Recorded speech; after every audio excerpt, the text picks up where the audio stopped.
Cheer actor Jerry Harris was arrested yesterday for child pornography charges. Welcome back to Bible Bears, guys. I'm Ryder Cullison. So this actor of this show that I've never ever seen, where he plays a cheerleader, his name is Jerry Harris. He was arrested yesterday, he's 21 by the way, for repeatedly trying to entice a 13-year-old boy to produce explicit photos.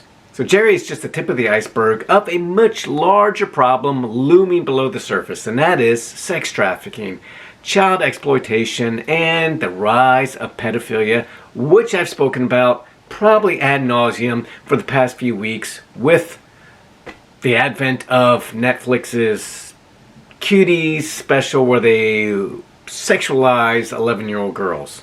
According to the National Center for Missing and Exploited Children, there has been a 93% increase of children being targeted online. This is due largely in part to COVID, because so many kids are being driven indoors, they're online constantly. There has been an increasing number of sexual predators targeting them. For instance, in April, 30 men from a Virginia county were arrested in a child pornography sting. 30 people from pretty much just one county in Northern Virginia. Between July 20th and August 2nd, 34 men from Fresno alone were arrested for trying to solicit sex from children. So police officers were online. They know where these deviants hang out, and these police officers pretend to be children, and then these guys target these police officers who they think are young, most of the time prepubescent children, that is pre-puberty children, and then they get busted. Now, this is a clip from a TED Talk by a woman named Madeleine Vander Brugen. She's a psychologist and criminologist. She works with the police in the Netherlands, and she focuses a lot on sex crimes. She deals with children who've been exploited online and pedophiles and such. Now, listen to what she says here. International research repeatedly portrays that 0.5 up to even 3% of our male population has some form of pedophilic interest. Up to 3% of the population. These men that were caught in Fresno, they were between the ages of like 20 to 74. So this is a substantial segment of the population that has these pedophilic tendencies. How many people are there? This isn't a small subset of the population. This is what I've been trying to talk about in several of my past videos. Now listen to what else Madeleine has to say. From an emotional point of view, I can kind of understand that you would want to eliminate these people from society. However, it doesn't make sense. And that's because we're talking about biology. We're talking about a sexual orientation, something that we simply cannot change. Okay, so she views pedophilia as a sexual orientation. And now, I know a lot of you are going to be like, oh, come on, really? I can't imagine anybody choosing to be a pedophile, choosing to have those feelings for somebody. You can choose not to act upon those feelings. If you're homosexual, you can choose not to act upon homosexual attraction to other people. If you're heterosexual, God commands you not to have any intimacy outside of marriage, so you must choose not to act upon those feelings. There's no stigma really surrounding heterosexuality. There was, obviously, for years, a stigma around being homosexual. And, of course, there still is. That stigma is waning. How soon until we look at pedophiles who may or may not be a sexual orientation? I kind of lean towards it being that way. There's such a stigma surrounding it. Why would you want to be a pedophile or a child molester? Why would you want that? Why would you crave that? Unless that was something in you. But leave your comments below. Maybe I'm way off base. I'm not trying to make this more acceptable at all. And Madeleine was somewhat criticized for this notion as well, by coming out and saying, I think it's a sexual orientation, because there's no treatment for this. The only treatment is to prevent them from doing it. So what Madeleine was saying basically is, We need to get these people to come out and start talking about their problem so that we can get them treatment before they commit these crimes. Where I'm heading at is we shouldn't think about this problem only from a criminal justice perspective. Yes, definitely, law enforcement is a great solution. Repression is a great solution, but it isn't always the right one. What if your son would approach you one day and would tell you that he's struggling with pedophilic feelings? Would you beat him up? Or would you want to help? It's only with this openness that people will find the strength to come forward and that people will find the help they need. And I truly do believe that this will bring us one step closer to prevention. However, as for me, if this talk or even my daily job helps to saving only just one child, for me that's a solution in itself.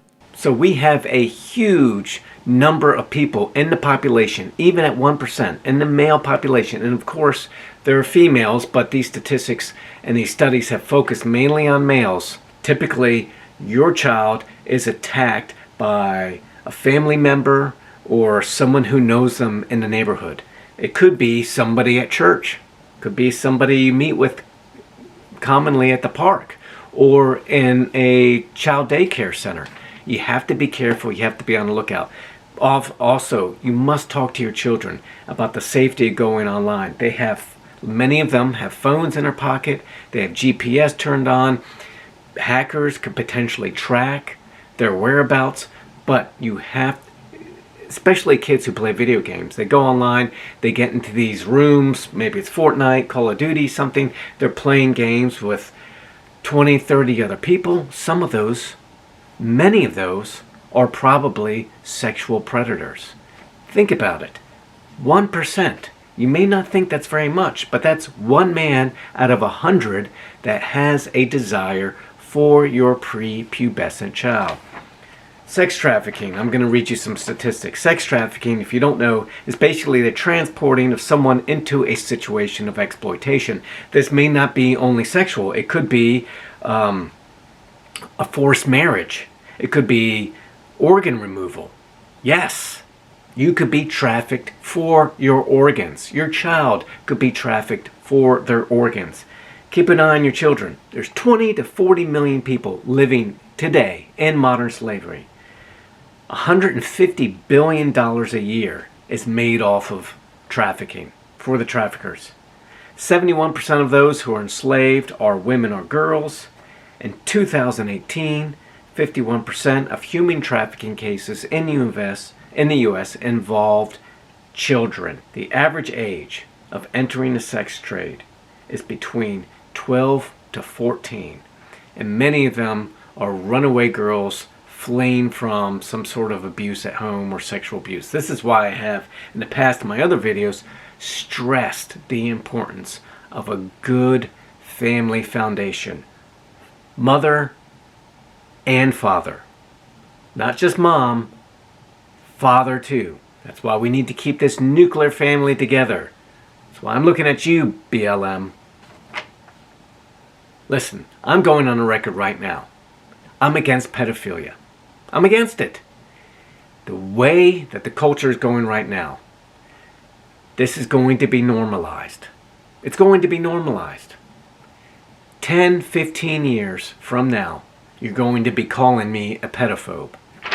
I'm going to be a pedophobe, and I'm going to be an incestophobe. If we're going to normalize certain sexual acts and say, this is okay, that's okay, then society is going to start to do it with pedophilia. These guys can't help themselves. It's just another sexual orientation. They feel bad. They can't love the person that they desire. They can't share their feelings. They're keeping it all bottled up inside. This is unfair. We need these guys' votes. So, let's normalize it in the psychological textbooks and lower the age for consent. It's going to happen. It's going to happen. And your child is going to be put at risk.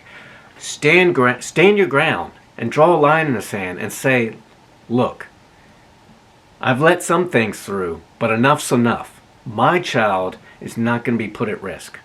Listen, guys, make sure your children know the risks of going online. Keep them protected from online predators. There's not a small contingency of them. There's millions, literally millions. And especially since your child is going online, they are not subject to their county, state, or country alone.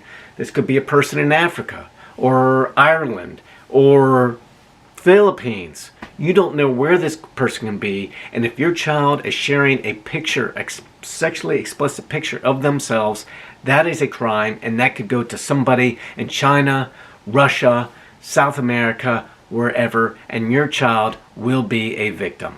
We're talking tens of millions of people around the world that are predators, and they're looking to make a score. Guys, thank you for tuning in today. We need to pray for these people. We need to pray that they get help. We need to pray that they can suppress their desires. We all have desires. We all have desires. And these people have a craving for something that is dangerous to our children. And we need to pray that they get help or they're prevented from hurting anybody else. Thank you, guys. If you like this video, click like, subscribe, and share.